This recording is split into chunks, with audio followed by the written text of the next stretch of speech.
Hello everyone, welcome back to my channel. Today in this video I'm gonna show you how to bring back the missing phone icon in your iPhone.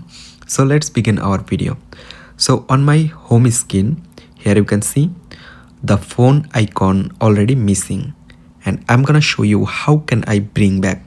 So first of all, I just need to open my phone settings, and then you just need to open general option.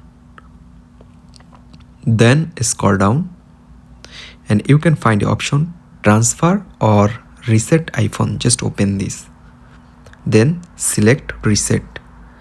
Right now here you can see there have a option reset home screen layout. Select this and select reset home screen. So after that, let's back, and here you can see phone icon already restored on my home screen. So in this way you can bring back the missing phone icon in your iPhone. I hope you can understand. Thanks for watching this video.